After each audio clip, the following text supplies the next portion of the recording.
Highlights: Make Magic, Warm Hearts and Hands, Joyful Murals, Fun with a Purpose. This one is dated December of 2023. Pile of Pandas. Can you find the polar bear? And I think we did. Dylan found him. Do you see a polar bear and 12 dice? Well, I see a bunch of dice. Where is the polar bear?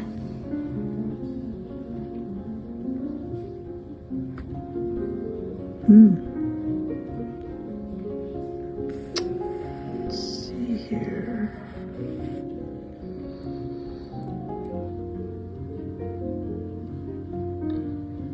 Well, we'll continue.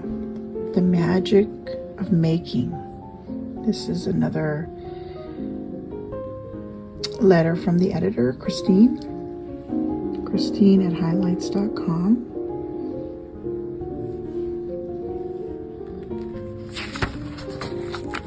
Gentle Willow. Gentle Willow, do not weep. Winter's here, it's time to sleep. Sleep and dream, for summer's done. Gone the raindrops and the sun. In the freezing winter night, dream of daisies warm and bright. Bluebells growing wild and free by the river and the sea. Dream about the dragonfly and how it sparkles in the sky. Weeping willow, as you rest, dream of all that's happiest.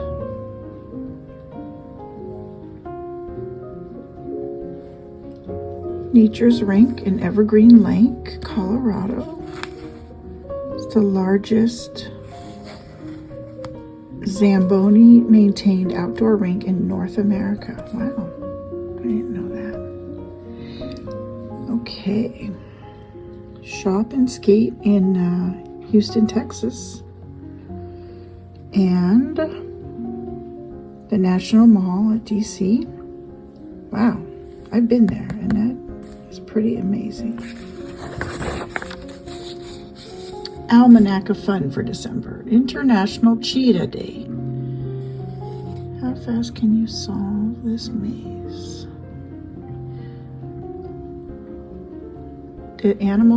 Cheetahs can reach speeds of 70 miles per hour.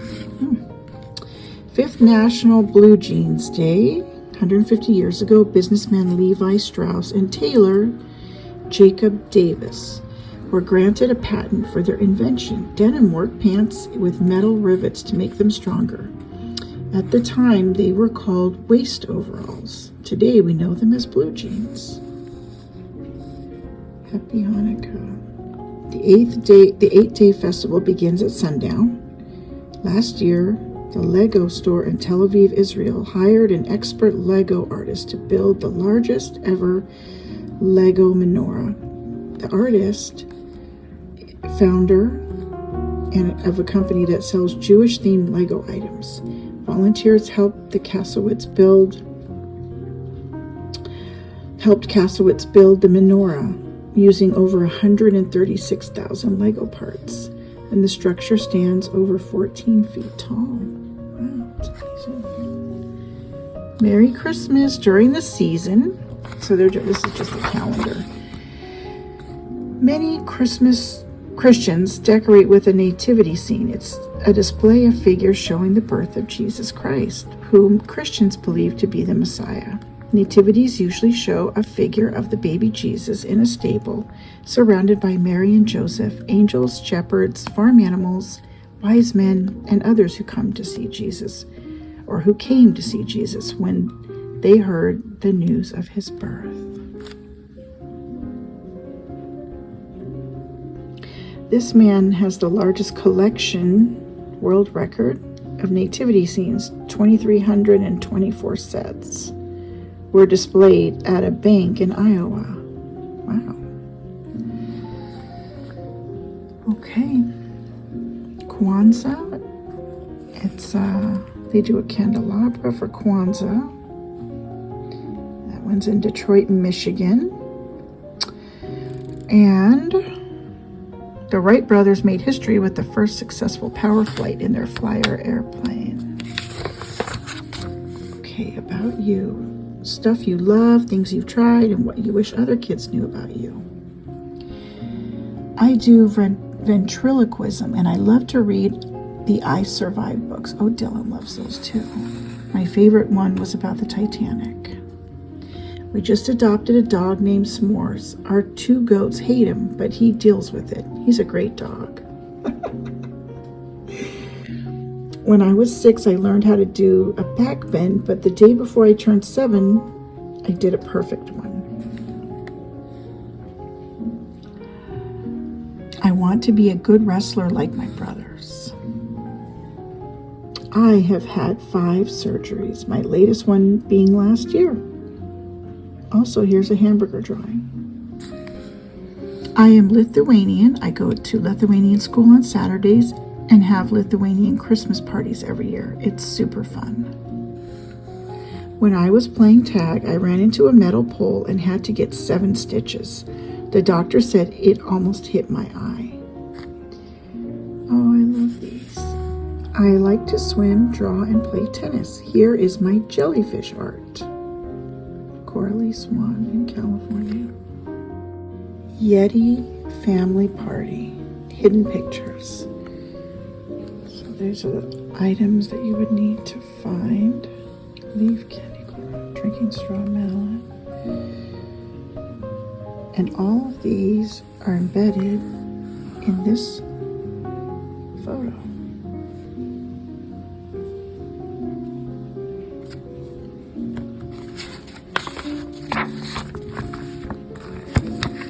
Ari's Hanukkah favorites. Ari Maslin placed the menorah he'd made for Hanukkah on the table by the front window. Next to it stood the shiny menorah his family used every year and his sister's homemade menorahs. His mother opened the drapes. Ari's father lit the shiny menorah's middle candle, the shamash, then used it to light the very first candle. He said the first night's blessings. Ari and his sisters took turns lighting their menorahs the same way. They stood back, admiring the reflection of the candle flames glowing in the window. Ari loved the tradition of letting everyone see their menorahs. He waved across to their across the street neighbor, Mrs. Silverstein, as he often did since their windows faced each other. Her grandkids were usually there during Hanukkah, waving right along with her. But today, Ari only saw the older woman and her poodle Poochie. Mom, can I go check on Mrs. Silverstein? I don't see her grandkids. Ari, oh sure, Mom said. Ari carefully crossed the street and rang the bell. I saw only 1 menorah in your window this year, he said. Where are Bobby and Rachel? Mrs. Ari always played with Mrs. Silverstein's grandkids when they were visiting. Mrs. Silverstein sighed. They have the flu, and their parents don't feel good either. My son says that by the time they're well, the 8 nights of Hanukkah will be over. She sank into her rocking chair. What kind of Hanukkah is it without my family? Poochie put his head on her lap. Come to our house, Ari said. Thank you, she said. That's very kind of you, but I'd like to be home. My family is going to call me each night so I can talk to everyone. Can I do anything for you? Ari asked. You can help me eat these, she said, offering him little bags of chocolate coin-shaped candy wrapped in gold foil. Hanukkah guilt, Ari said. One of my favorite things. I love this holiday. Me too, she said. Usually. The second night, Ari and his family lit the menorahs again. They sang Hanukkah songs and danced so joyfully that the candle flames danced too. Ari looked out the window. I have an idea, he said to his parents and sisters. Ari led his family across the street and rang Mrs. Silverstein's doorbell. When she welcomed them into her living room, Ari and his sisters started to sing and dance. Their parents joined in, And then Mrs. Silverstein put out her hands for Poochie. The poodle put his paws up, and the two of them took a few turns around the room. Everyone laughed and laughed. Each night after the Maslins lit the candles in the menorah at home, they all went to Mrs. Silverstein's house to celebrate the Hanukkah tradition with her. One night, Ari's father read everyone the story of brave Judah Maccabee and how he fought the Philistines. Another night, Ari and his sisters played the dreidel game. Mrs. Silverstein cheered when a spin landed on the winning Hebrew letter. When his mother made Ari's favorite latkes, they brought some to Mrs. Silverstein. She let Poochie have a sniff. He whimpered until she dropped a spoonful of applesauce into his bowl. On the last night of Hanukkah, the Maslins said the blessing and lit all 8 candles with the shamash. Then they put on their coats and went outside. The night was crisp and cold.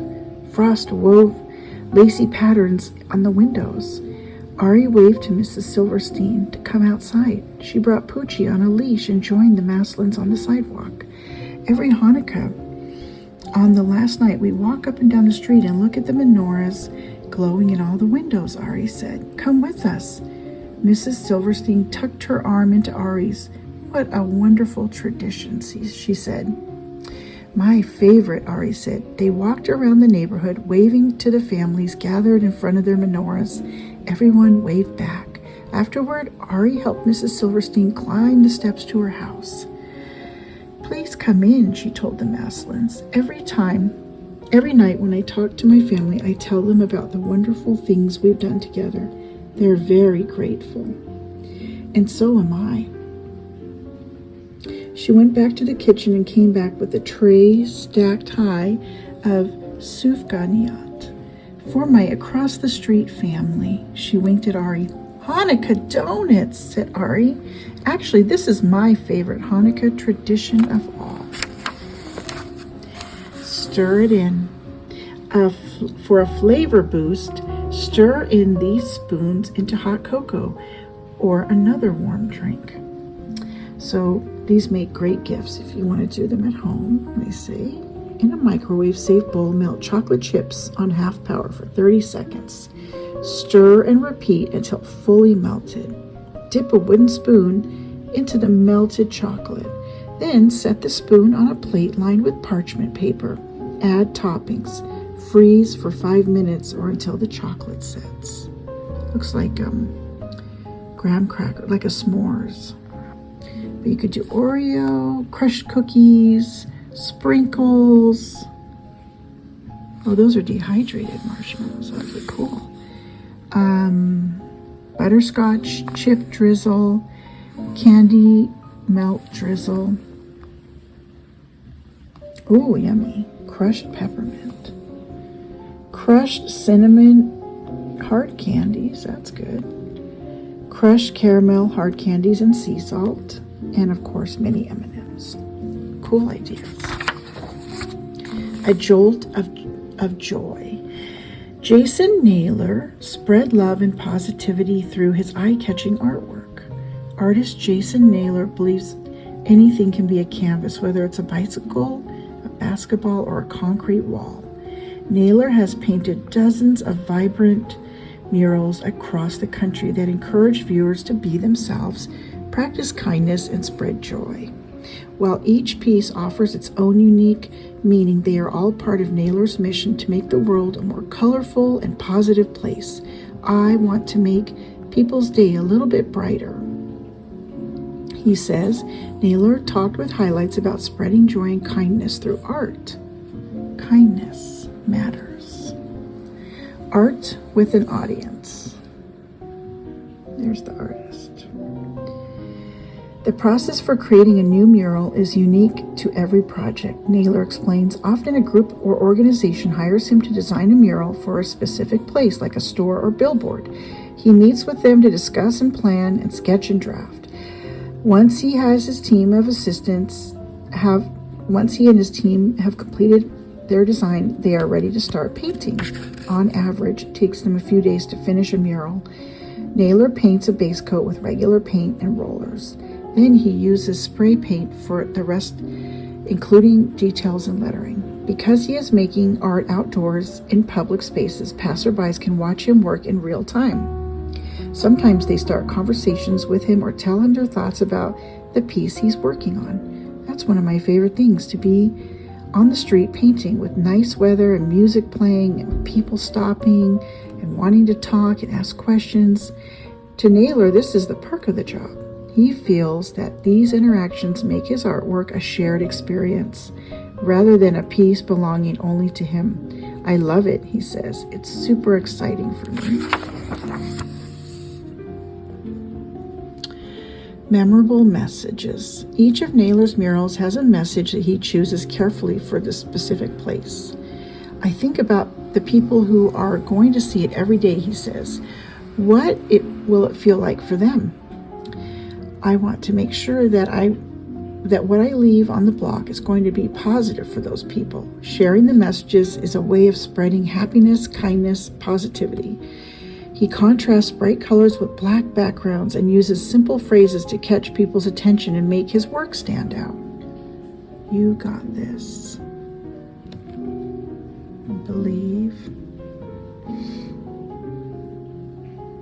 Art is such an amazing way to express and communicate.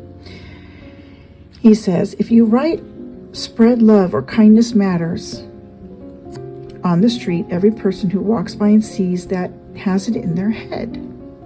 It's confident and it's bold. And my color palette supports that. It's not passive, it's black and it's colorful and it feels electric. Art in unexpected places. Although Naylor is best known for his murals, he likes to infuse art into everyday life using other canvases as well. So he's created t-shirts, bicycles, ice cream cartons, and a car. Wow, this is so cool. Choose a word or phrase, pick a canvas, sketch it out, and then create it. And that's what I do with cooking. My kitchen is my canvas. Your own magic. Pretty cool. Holly Jolly scavenger hunt. Search the scene for the items below and then look for them in the real world. Okay, a nutcracker, a car with a tree tied on top, a dreidel, a snowflake or a real flake. Real or fake.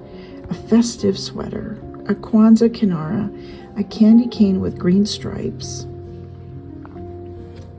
Oh, that's purple stripes. Hot cocoa with marshmallows, a nativity scene, a snowman, a car with reindeer antlers, a Hanukkah menorah, the words "Let It Snow," a TV playing The Grinch, a poinsettia plant, a wrapped present, a wreath on a door, an elf doll, a gingerbread house, a seasonal doormat, a decorated Christmas tree, a snow globe, colorful string lights, and a pet dressed for the holidays. And this is the scene. Wow. It's a very busy scene.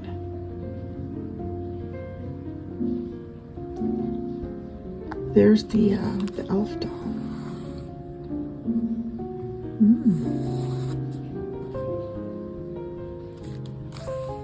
There's the green candy cane. There's the dreidel. There's just so much. There's a festive sweater. Very cool.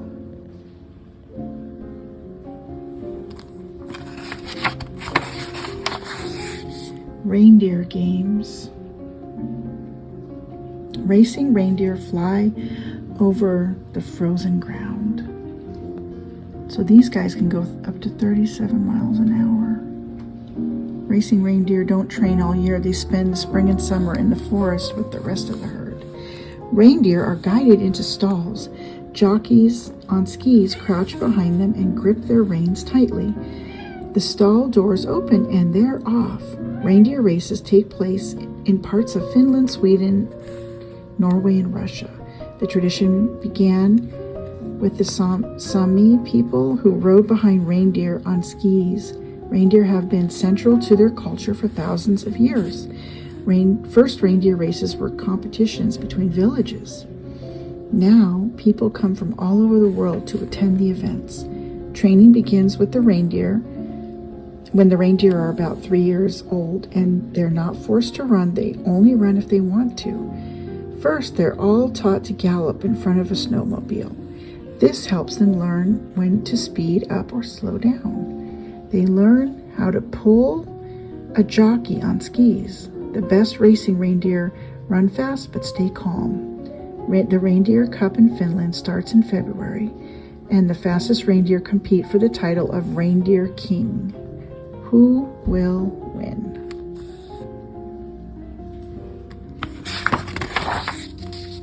Goofus and Gallant. Oh, I already have this one, says Goofus. Doesn't look very grateful. Thank you for thinking of me, says Gallant.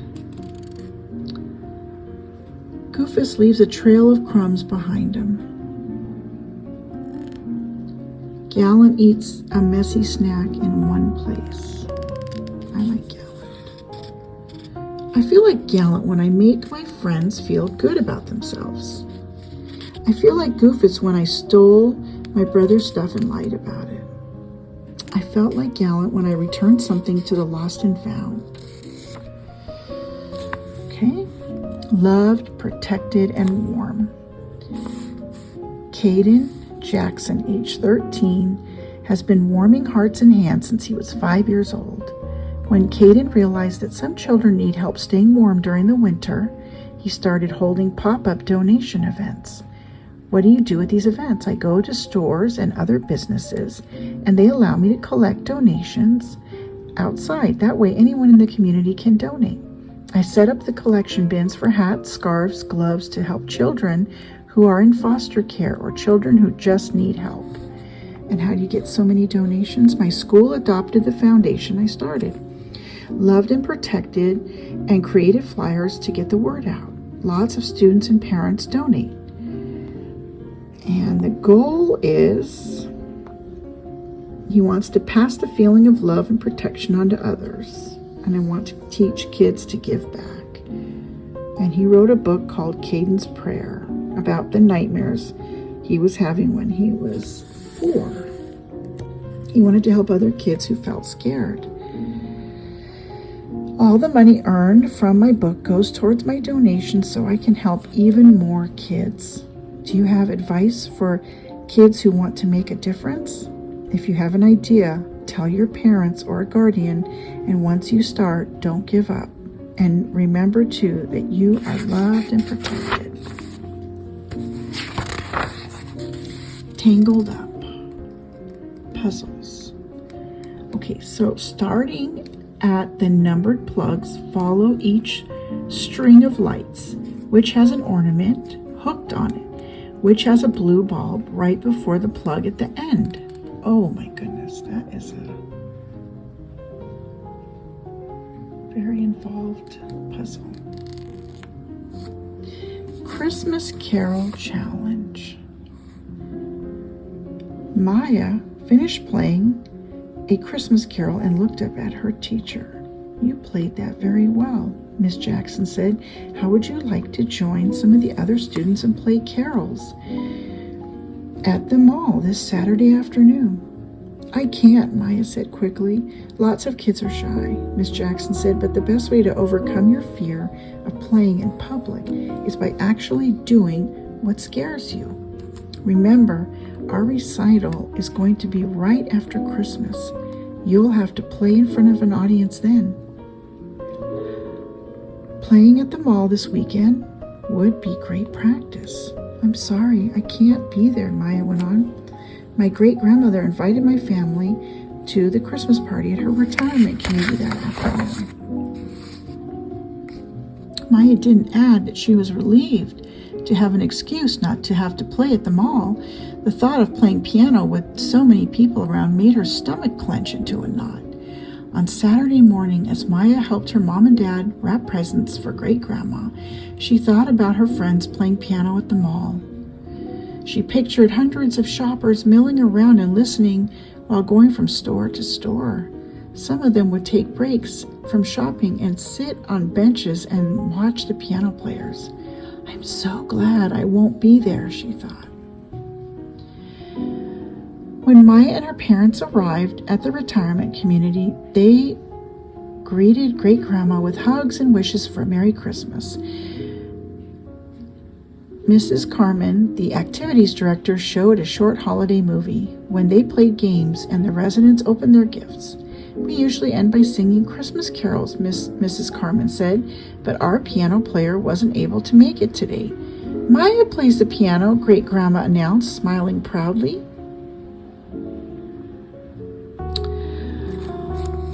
Wonderful, Mrs. Carmen said. She smiled at Maya.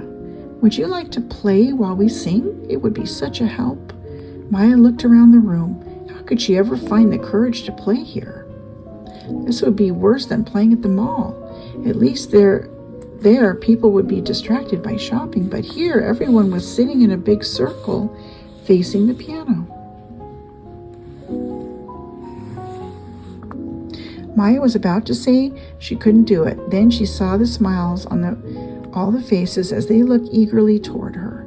She remembered Miss Jackson saying that the best way to overcome her fear of playing in public was just to do it. Maya took a deep breath and walked to the piano. She sat down on the bench and played without making a mistake. Then, as she played it again, everyone began to sing. A warm feeling chased away the butterflies in her stomach. Miss Jackson was right. Maya just had to do it, and she did. Food buddies. Decorate a plastic ornament or styrofoam ball to look like a tasty treat. Add a face with paint pens or permanent markers, and if necessary, use tacky glue to attach an ornament, hanger, or a fuzzy stick. Displaying the festive food buddy on a tree, shelf, or windowsill. Wormsworth. Snowbird. How cute. A lolly. Oh, that's precious. Okay, create. This one looks like a wolf howling at the moon. Oh. First step, second step, eyes look up as Molly glares at a 75-foot tower. Goes one direction. Whoosh, goes the other direction. Whoosh, go the speeding cars. Rumble. No tumble. My insides flip-flop. My turn to go. Whish, up it goes. Whoosh. It goes down. Stops. I exit the red shiny coaster car, smiling ear to ear after my first roller coaster ride. Baby deer with spots, age 5. Oh, that is so cute. Sometimes I wonder what it would be like to float in space, to touch the stars. What do they feel like? Do they feel like soft cookie dough or hard like a dog bone? I wonder what it is like to float in space. Great-grandmother. Oh wait, Taco Face by Sasha in New York, age 8. Great-grandmother. Boy, these 8-year-olds are good. My mom does my hair and is always there. She works at my school and that's pretty cool. She listens and cares like moms everywhere. But she is one special mom.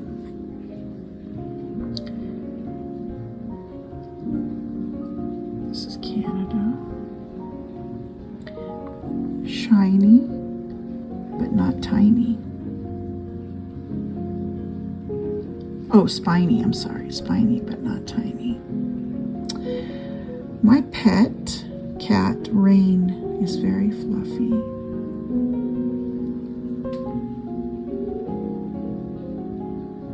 little star shining bright.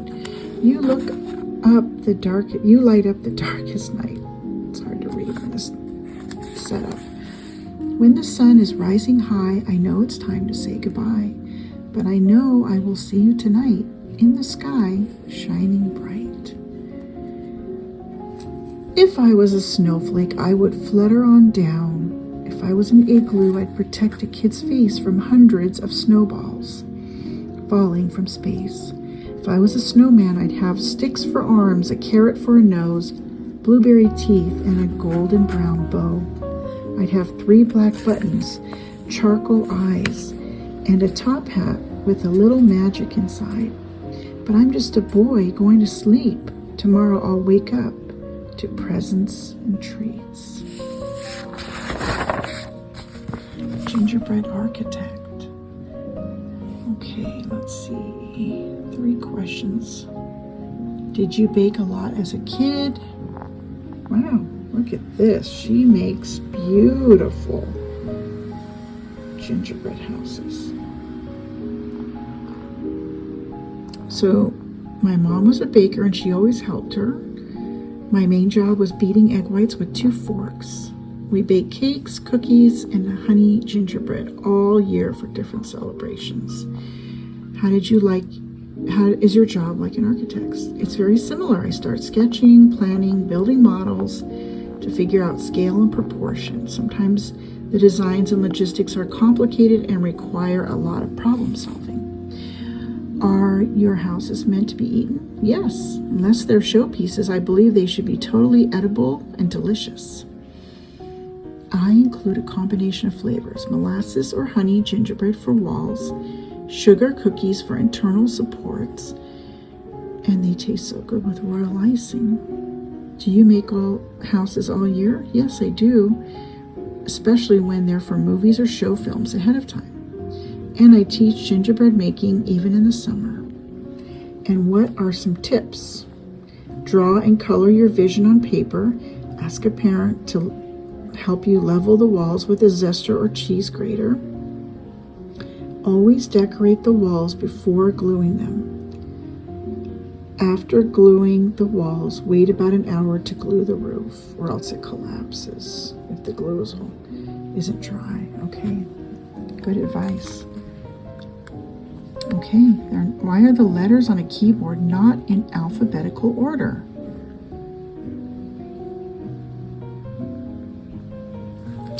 Guess what? Today's computer keyboard comes from a keyboard that did have letters placed alphabetically. In the late 1860s, an American inventor named Christopher Sholes developed the first typewriter which had keys in alphabetical order.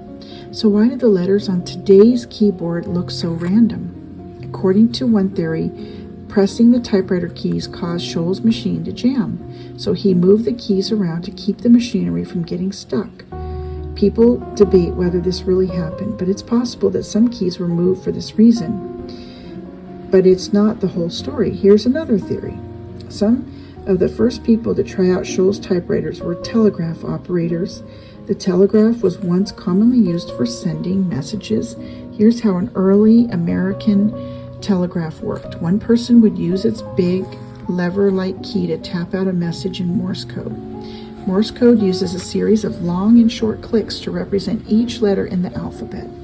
The code would travel to another telegraph. The operator at that end would then decode and write out the message by hand. This person had to work very fast. When the typewriter came along, operators could type out a message as they decoded it, but they weren't fans of typewriters in alphabetical keyboard. One reason was that certain letters in Morse code are similar to one another. The operators wanted those letters close together on the keyboard so they could quickly find the right key to press. Sholes likely moved at least some of the keys based on what worked for the operators. But that's not all. The order of keys on another machine called the Hughes printing telegraph may have influenced Sholes' keyboard even more. Eventually, the keyboard transformed into what's called QWERTY, pronounced QWERTY. Isn't that fun to say? It's named after the first 6 letters at the top of the keyboard. QWERTY. Once QWERTY came about, people got used to it and it just stuck around. It became the standard computer keyboard in the US and we still use it today.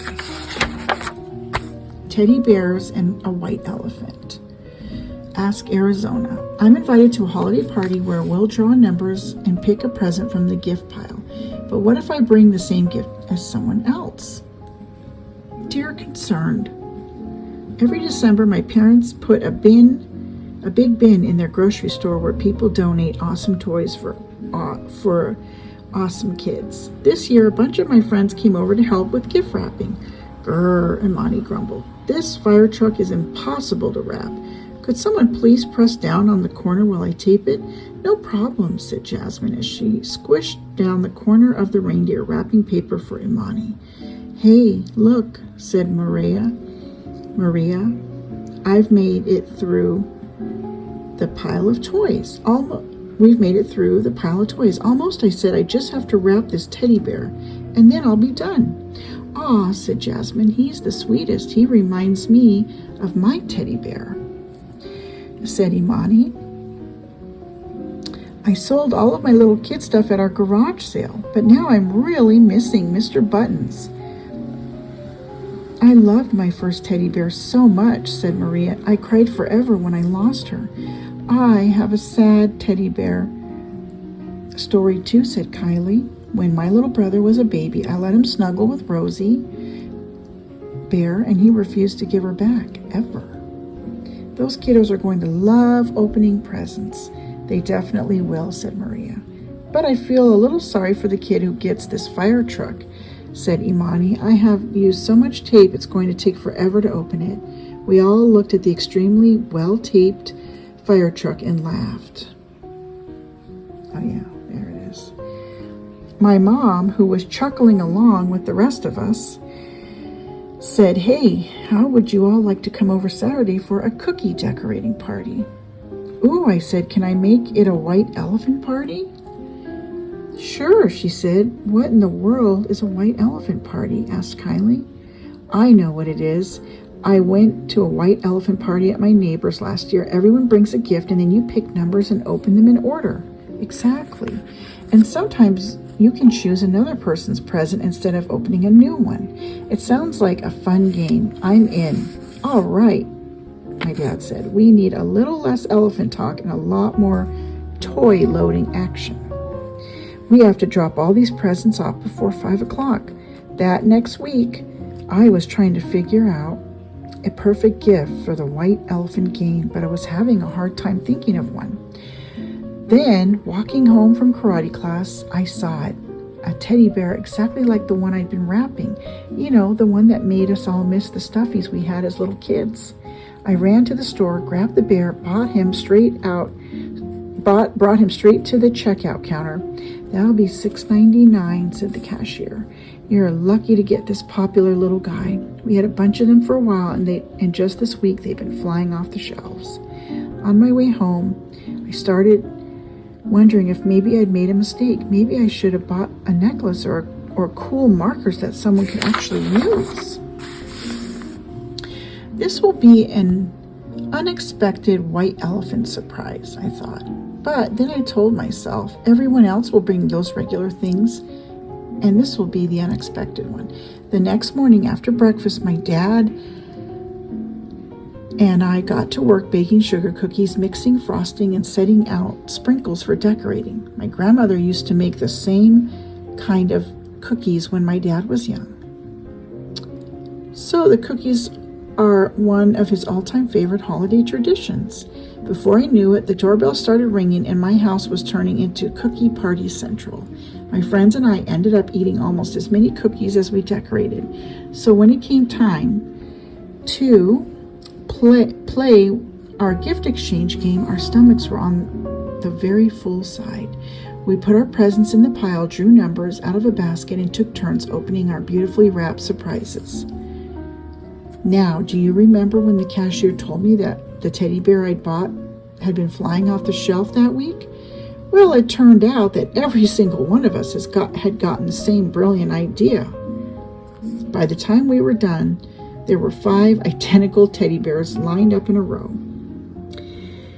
and 5 kids laughing so hard that it took us forever to catch our breath. So, dear concerned, I guess the moral of the story is that you really don't need to be concerned at all. I mean, of course it's good and even fun to figure out a one-of-a-kind present to bring, but if you can try to focus less on finding the perfect gift and more on enjoying the time with other people. Oh, and one more tip. If the party happens to include cookie decorating, try to save a couple of those cookies for later. Ciao for now, Arizona. If you had to spend a night in the woods, would you rather have walls or a roof? Name some places you need a ticket to enter. What are some ways animals use their tails? How can you help guests feel welcome? Describe a tradition you love. Would you be you if you had a different name? Guess the ingredients in your favorite meal and then check the recipe. How many did you get right? What do you like about winter where you live? How is music like a language, and how is it different? Share your artwork. You can mail it in, and you can write to the magazine. Jokes and riddles. What did one snowman say to the other snowman? You're looking cool. Why did the barber cross the road? Because it was a shortcut. A book never written. The best 2 parts of a fish. Knock, knock, who's there? Sarah. Sarah who? Sarah, reason you're not laughing. Do billboards communicate? Or how do they? Sign language. And why did the invisible man turn down the job offer? He just couldn't see himself doing it. Wacky captions. Gallop forth, Sir Wolfington. Whatever you do not drop me. How do you steer this thing? Any plans for the weekend? Okay. Funny but true. One night, my mom was giving me back rubs while putting me to bed. My dog jumped up on my bed and put his head under my mom's arm and pushed until she was giving him back rubs instead of me. She called him a back rub thief. We still gave him back rubs anyway. He really liked it. One time, I was blowing bubbles with my gum. My cat, Callie, sniffed my bubble and popped it in my face. It was so funny. Dear highlights. My brother and I always get into fights and I get really mad at him. It's normal for siblings to fight from time to time. We receive many letters from kids with similar concerns, so you're not alone. When you feel a fight starting to happen, one idea is to imagine pressing a pause button in your mind. Pausing can help you control how you react. To press pause, take 3 deep breaths to help you feel calmer. If you can, it might help to leave the room and do something relaxing, such as practicing a musical instrument or a sport, reading a book, or spending time in nature. Once you feel calmer, you might start to see the situation differently and begin to have ideas for a solution. It might also help to talk to your brother and a parent about how you feel. By sharing your feelings and asking for help, you can work through challenges together. I have the urge to eat candy at night. How can I stop? We're proud of you for wanting to make a healthy change. Eating candy at night may keep you awake or make it hard to fall asleep. You might start by talking to a parent about your goal. Together, you can come up with ideas to try.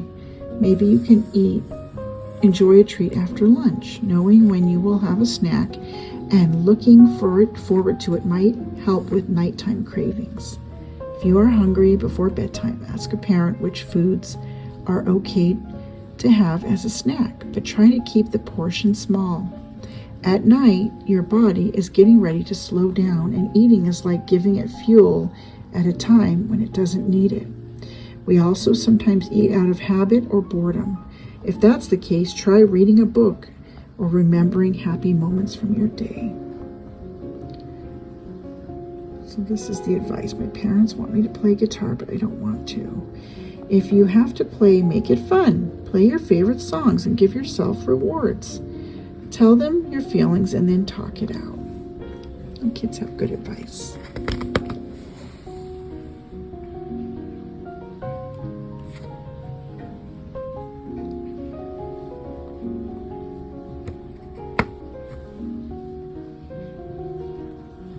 Good gift idea. And then what is wrong with this picture?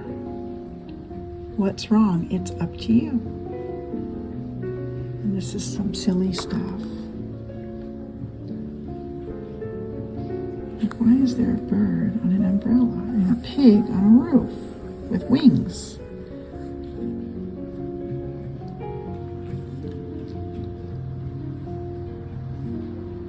Caroling Festival. Why is there a whale? So silly. Poinsettias on a jelly roll. This is so silly. Or lukewarm. Okay. The end.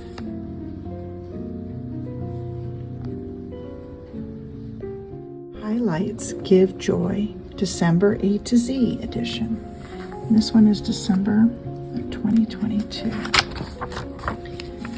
Okay, a lot of things in this issue. And another note from the editor, Christine. A hamster would be a great classroom pet. A fish. I like that. What holiday story gives you joy? Wintry tradition. On Christmas Eve in Iceland, people give one another books. Later, they take their books to bed and read while their windows frost over in blue moonlight. Let's try that tradition. Come stay at my house under this handful of frosty stars. Bring a book you think I will like. I will have one for you. Let's drape warm blankets around our shoulders. Let's read together and sip hot chocolate while the world outside hums with cold.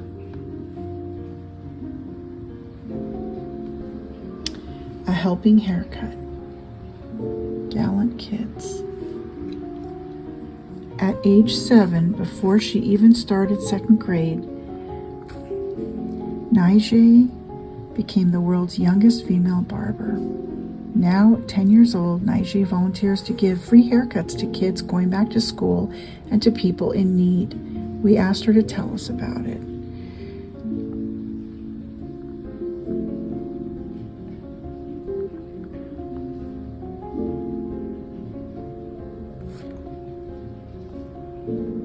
She likes sewing, dancing, video games. And what's in her barber case? Brushes, capes, combs, styling gel, and hairspray. Pretty cool. December Almanac. Llama Day.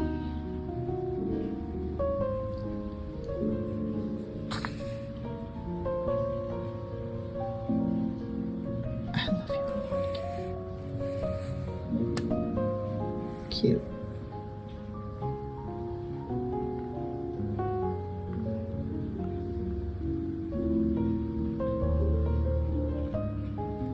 National Cat Lovers Month. There are over 58 million cats in the U.S. In this scene, find 6 bow ties, 3 hats, and 1 pair of sunglasses. So I'm going to focus on it so you could pause this and look for those items. In 1882, Edward Hibbert Johnson, a friend and business partner of light bulb inventor Thomas Edison, had an idea to put light bulbs on a string as a tree decoration. At the time, people who celebrated Christmas would decorate their trees with candles. The candles, although festive, were a fire hazard. Johnson displayed the new invention on his tree in the window of his New York City townhouse. Onlookers were dazzled. And then Kwanzaa in December. It's a time when we gather in the spirit of family and community to celebrate life, love, unity, and hope. About you.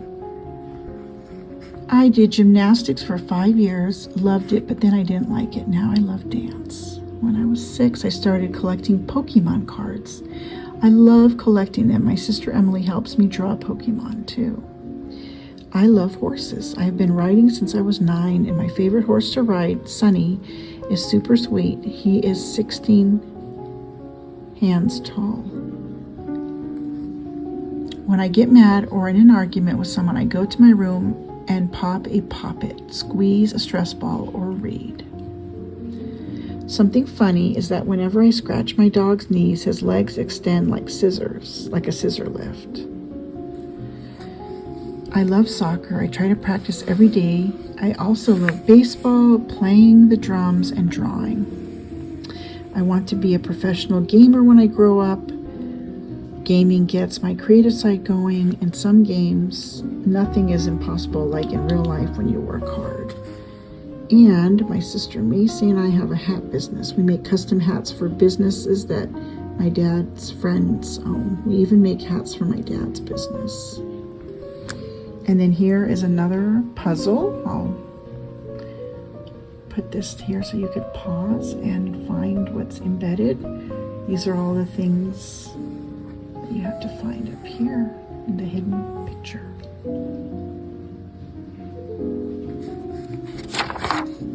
Evergreen Christmas. I knew Mom was checking the price tag. Okay, let's see what this story is about. The year my mom lost her job, I knew Christmas would be different. There would be fewer presents and fewer holiday activities, and we'd have to skip some things. I knew all of this before Mom pulled me aside in early December to talk about having a lean year. I was disappointed, but I didn't tell her that. It had been just Mom and I for a long time, and we'd been through worse. It was hard to hear my friends talk about wish lists and shopping. My best friend Mindy had 9th row seats to see the Nutcracker Ballet. Mindy and I had gone to see the Nutcracker together every year for as long as I could remember. She didn't tell me about her seats right away. She knew what my mom and I were going through and wouldn't have mentioned anything, but I asked her. I told her it was okay to talk about the ballet. Then I sort of regretted telling her it was okay because it was so hard to hear. Going to the ballet had always been my favorite tradition. I love dancing, the costumes, and especially the music.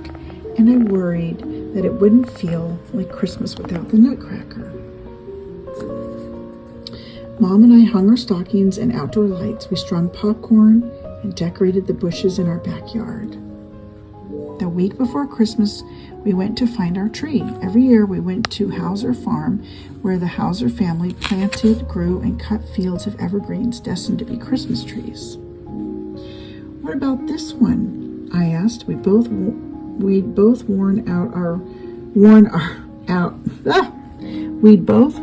our warmest coats. I'm tongue-tied. But I was shivering after half an hour of walking around the lot. Mom pretended to check the height of the tree, but I knew she was checking the price tag. Let's keep looking, she said. It's too tall.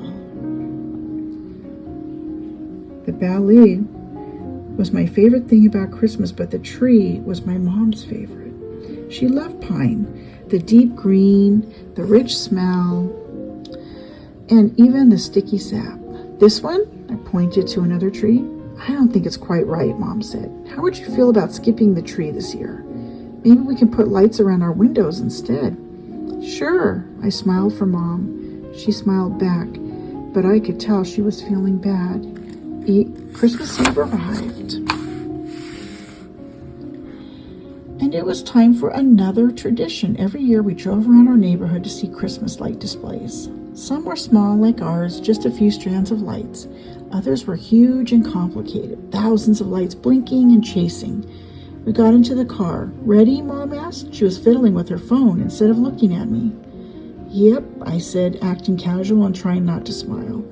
I had a surprise planned for Mom after the lights and didn't want to spoil anything. Great, she said. She looked down at her phone and pressed play. The opening overture of the Nutcracker from the Nutcracker filled our car. Now I did smile. You got the Nutcracker music for me? For our drive? I did, she said, grinning, and she started the engine. I guess I wasn't the only one with the surprise to share.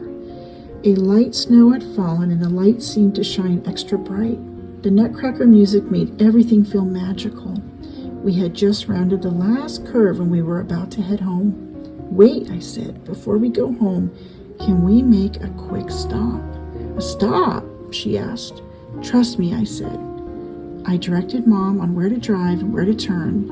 We stopped the car just outside Hauser Farm. Sweetie, Mom said, I don't think there will be any trees left. Besides, we don't have... I know, I said. But I called Mr. Hauser and he said this was okay. We drove down the long lane past a lot where we usually selected our tree. At the end of the lane, we stopped beside a field of new trees, next year's Christmas trees. Outside the car, the air smelled of pine. We don't have just one tree this year, I said. We have a whole field. Mom put her arm around me and kissed my forehead. An evergreen Christmas, thank you.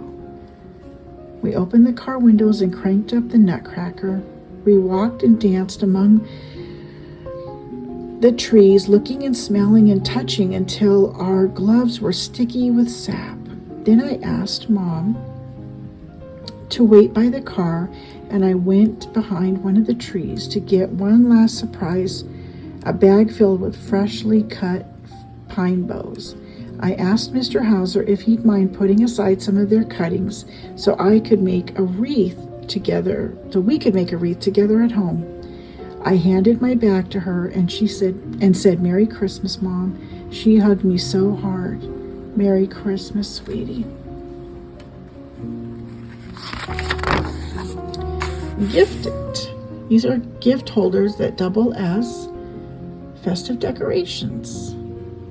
Okay, so a foam, pom-pom, fuzzy sticks, glitter craft foam, cardboard tubes, string, tissue paper, dot stickers. Cut a circle out of paper, then cut a slit over the center. Overlap the edges to form a cone. And then you need glue and tape also. Oh, how cute! Cupcake liner. Cover one end of a cardboard tube with tissue paper. Tie one end of a string around a tiny gift. Rolled up message or piece of candy. Put the item into the tube, keeping the other end of the string hanging out. Put some confetti in the tube if you wish. Cover the open end of the tube with tissue paper. Make sure the string is still hanging out. Cute, it's a dreidel. And then it just says, just pull the string to open. Cute. Little penguin. December from A to Z. Advent. Bodhi Day. I'll let you read them. I'll just pan over them. Christmas, dreidel, Buddy the Elf, fruitcake, the word Grinch. Oh, that's Dr. Seuss. I have no idea. Hanukkah, I'll Be Home for Christmas, 1943, Bing Crosby, Jesus, Kwanzaa, light.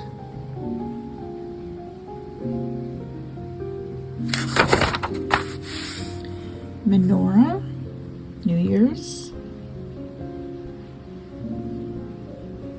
Oil.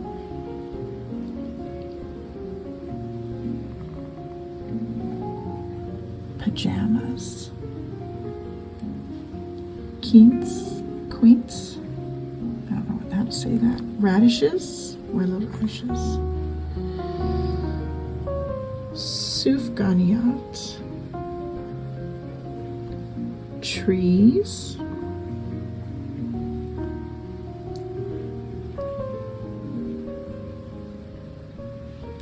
Ugly sweaters.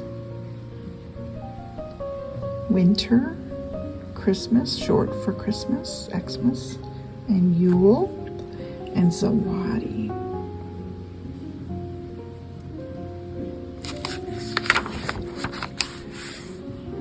Big cats on guard.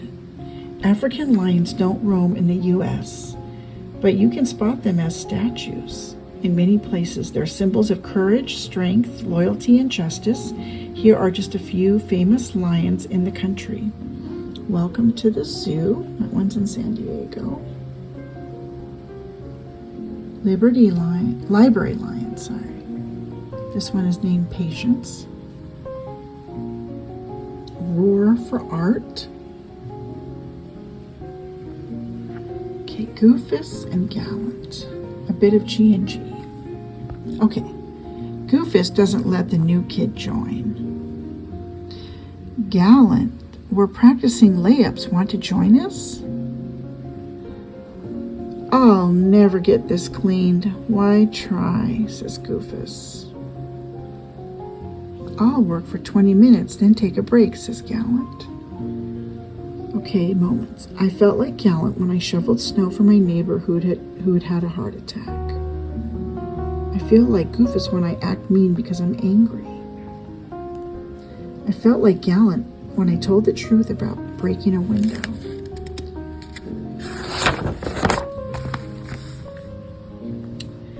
Air aware. Spotlight. The rider uses their hips to initiate the flip. The nose of the board rotates straight over the top, and the tail follows the same path. As the flip nears its finish, the rider begins extending their body to slow the rotation and get ready for the land. The rider spots the landing and keeps their body tucked in to ensure the completion of the flip. The rider focuses on extending their legs at the right moment to land the trick and ride away clean. Since its beginning in 1960, snowboarding has let riders push the limits of what the human body is able to do. As the sport evolves and technology changes, the riders find new boundaries to challenge. Yet at the heart of the sport, one question remains: can I do this? Ultimately, that question becomes, can I do better? Training today looks much different than it did 10 years ago. Athletes often practice indoors without snow, using trampolines and landing bags, airbags with a sloped landing surface. Snowboarders develop greater air awareness. As jumps and rotations increase in size, the risk also increase. Trampolines and landing bags allow athletes to develop their skills safely. Practicing on snow is necessary too. A rider needs to get on a snowboard and ask, how am I moving my body? What effect does it have on the board? The sport includes not just freestyle snowboarding, what you'd see in the X Games or the Olympics, but also street snowboarding and backcountry riding. Each kind of snowboarding, while drastically different, seeks to answer the question, can I do this, in its own way. Sam Everett is the head snowboard development coach at Park City Ski and Snowboard. Air aware.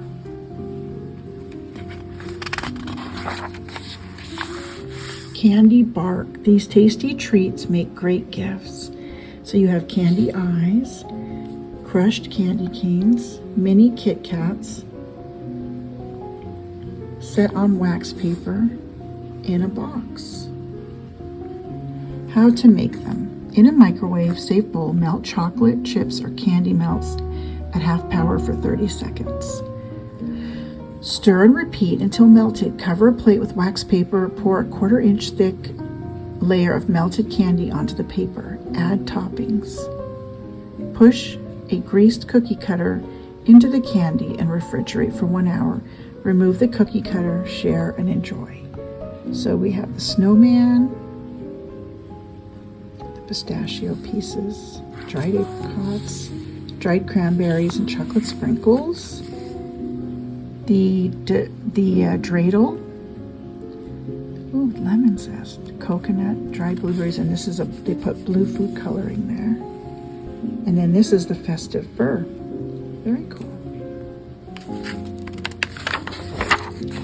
Out of control. You've never seen a sled like this.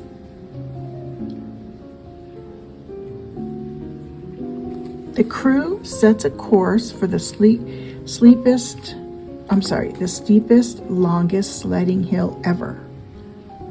Look, no hands. They turn on autopilot. Cool. I'll get us some cocoa. Whoa, it's getting bumpy. Better fasten our seatbelts. Uh-oh, did we take a wrong turn? The autopilot must be broken. We're going way too fast. Let's take control.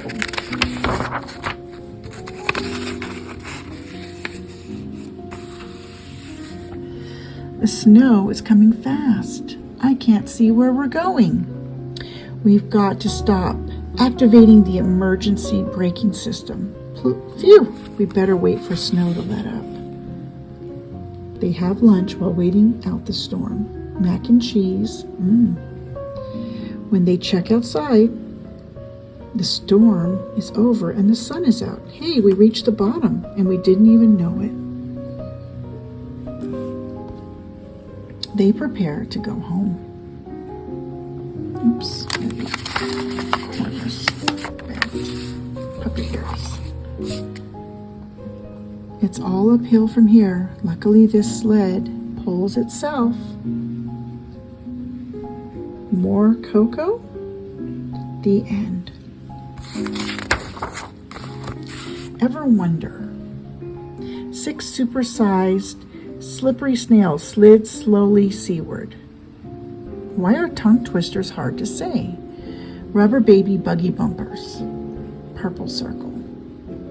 Toy boat. Say it fast. Shanice's seashore seashells. I can't even say it. 76-cent shiny seashells sold separately. They're hard on purpose. People make tongue twisters difficult just to give us a challenge, often by putting tricky combinations of sounds together. And some sounds are naturally hard to say, especially when we try to say them quickly. It isn't just saying them that's difficult. One study found that we slow down a little bit when we read tongue twisters silently in our head. The tongue tangling starts in our brain, according to Dr. Chang, head of neurological surgery at the University of California at San Francisco. When areas of the brain make a certain sound get active, they send signals to the muscles to help make that sound, such as muscles in our lips and tongue.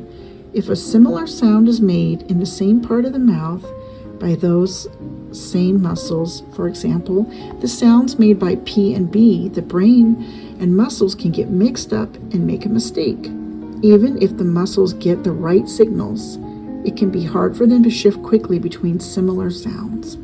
All of this can trip us up. Speaking of trips, try not to stumble over this tricky twister. You need unique New York.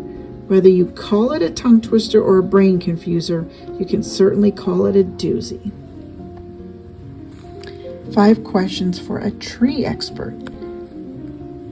He's a tree expert. Did you love trees as a kid? Yes, he would climb them. And he could usually be found hanging in a tree. Oh, this guy puts the giant tree at Rockefeller Center in New York City. Wow, that's a big tree. That's his job. They're 75 feet at least tall. How do you find the perfect tree? It's an all-year process. I look at photos and travel to different areas.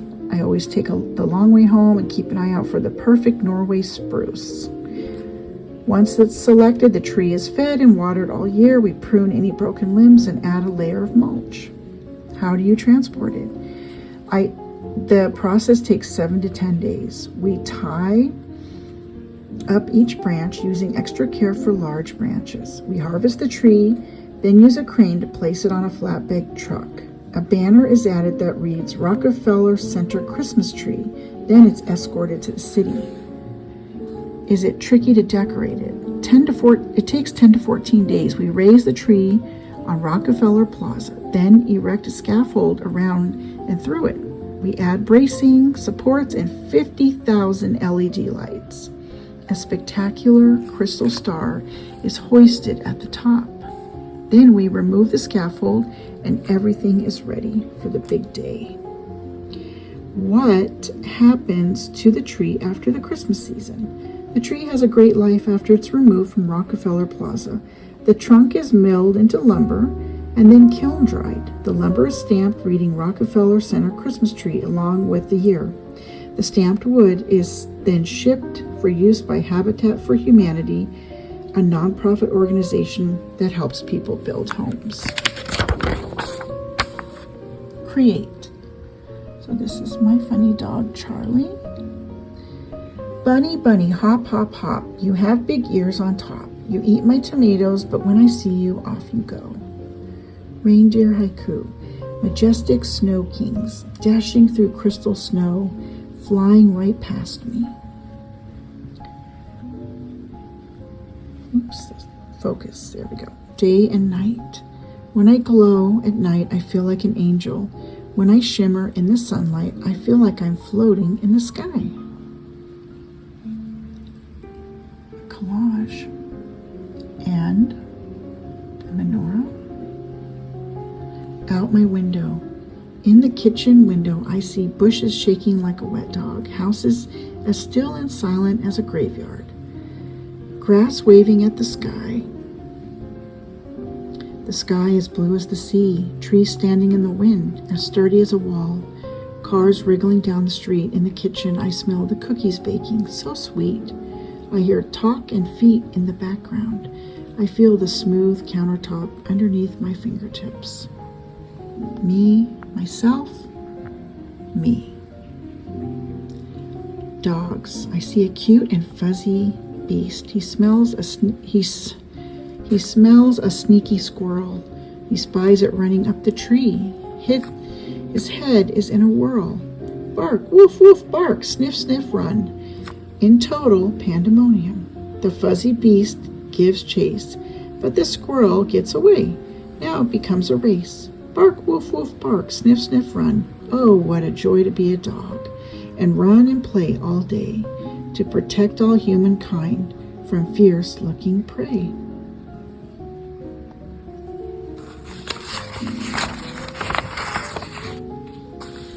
Christmas trees. That's cute. Big red truck. How adorable. The key is to be me, steady as can be, lovable, huggable, and nice to me. This little boy did his own portrait. Art. If you paint from the heart, it will become art. If you try, it will be awesome. Add colors and textures. It'll surely blossom. Put effort in it and it will bloom. And when you're finished, you can hang it in your room. 12 days of cuteness. Okay, on the 12th day of cuteness, try to find in this scene 12 hamsters rolling, 11 bunnies hopping, chipmunks chomping, 10 of them, 9 ponies prancing, 8 kittens mewing, 7 puppies zooming, 6 piglets playing, 5 baby goats, 4 snoozing sloths, 3 small snails, 2 hummingbirds, and 1 round little bumblebee. Okay, I'm going to put this over it and we'll see you can spot everything on that list.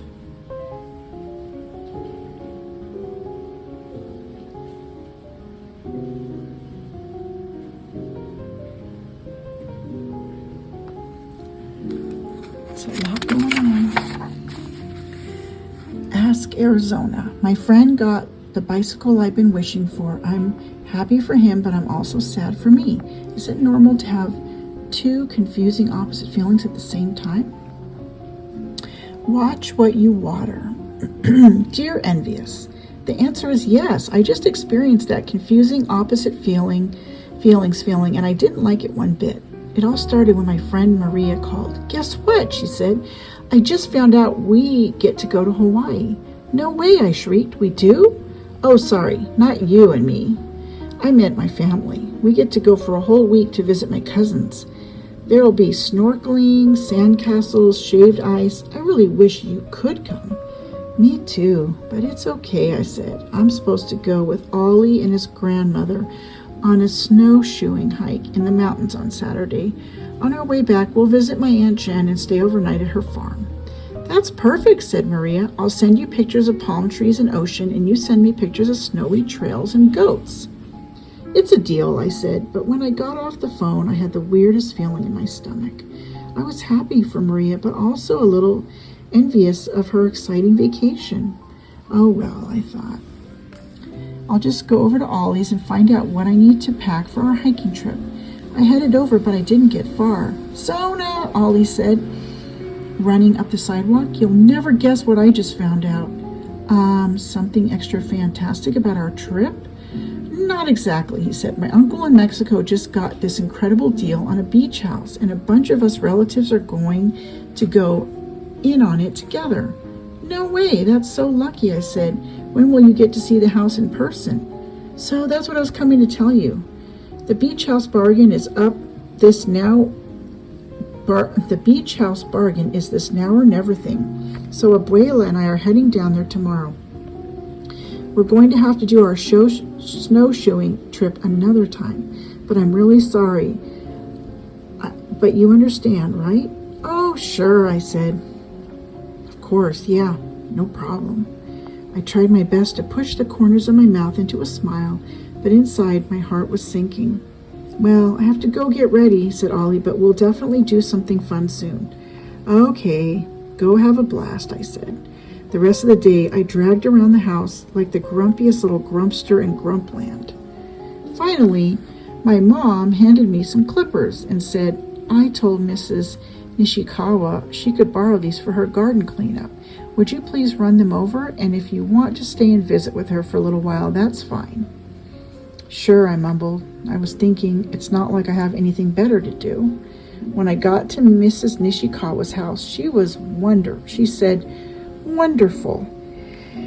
These clippers are a big help with this out-of-control wisteria. It is kind of all over the place, I agreed. You know, said Mrs. Nishikawa, the creakier my old body gets, the harder it is to take care of this big, overgrown garden. I have all this pruning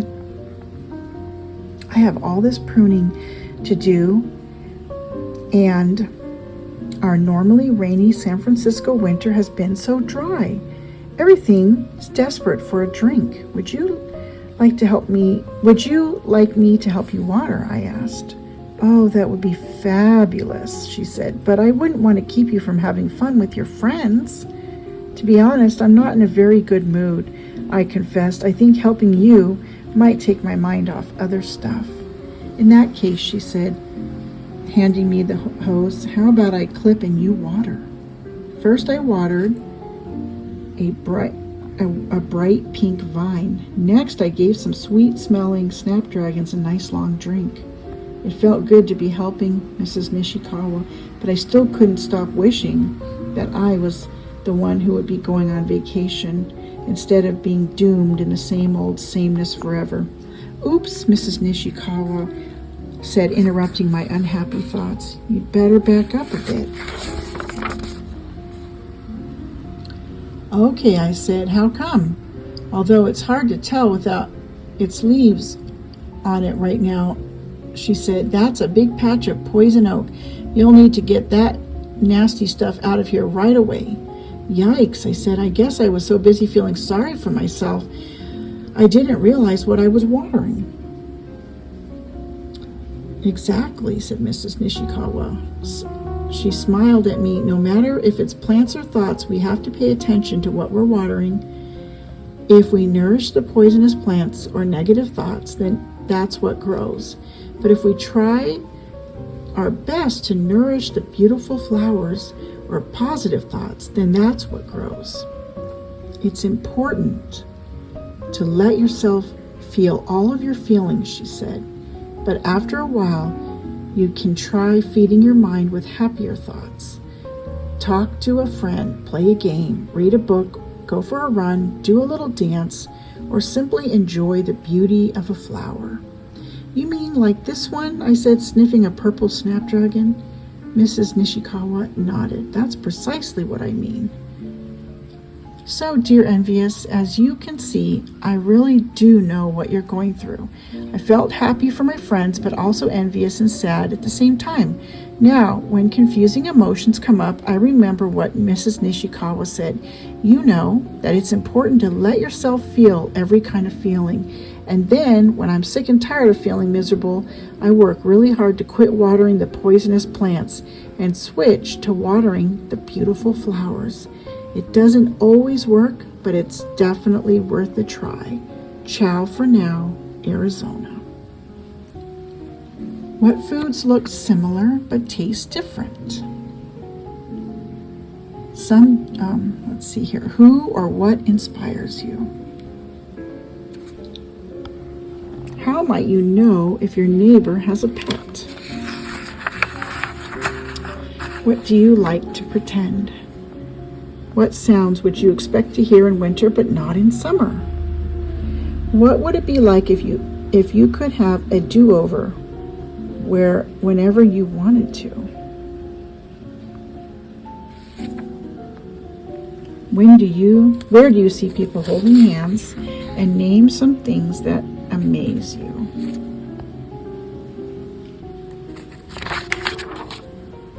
Okay. Share. Jokes and riddles. What do you call two dogs that just got back from a long run? A pair of pants. What did one knife say to the other knife? You're looking sharp. Knock, knock. Who's there? Snow. Snow who? Snowbody. Why can't an egg ever tell a joke? Because it always cracks up. How does Scrooge frighten people? He scares the dickens out of them. A book never written. How to do a pirouette. By Dan Sir. What do you want to wrestle? Oh, do you want to wrestle? Say these captions. Okay, don't you dare push me into that lake again. You are very good at dancing, and I think this is how humans walk. Okay, funny but true. On a family trip, we ended up ziplining in the pouring rain. Afterward, my mom realized that her raincoat was not waterproof and she was soaked. After taking our helmets off, she put up her hood and dumped what looked like a bucket of water off her head. We all laughed. At least her hood was waterproof. Once my dad was reading to me, but my tummy was growling so loud I couldn't hear what he was saying. We both laughed so hard. Okay, and then you can write to highlights. Dear highlights, I want to start an environmental club but don't know how.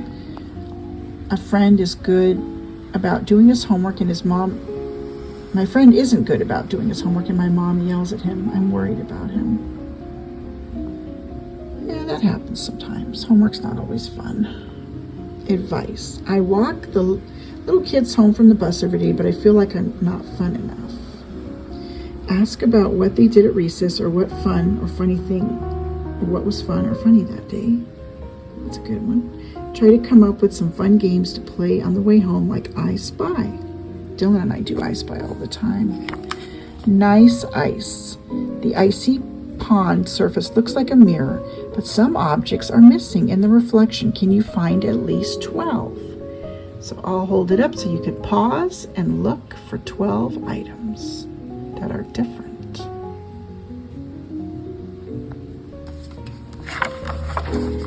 Last page, what's wrong? It's up to you, and I'm going to hold this up so you could pause. Refocus it. And just some things that look funny that are maybe wrong, or like, why is he playing hockey with a pumpkin? This looks like, what is he rolling here? Why is there a frog on the tree?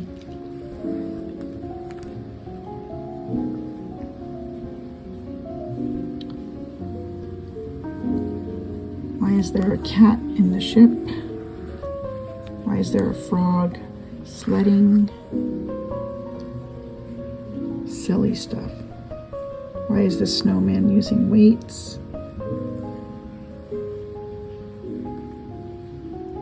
Why is this guy using pizza as a snowboard? And candy canes for skis.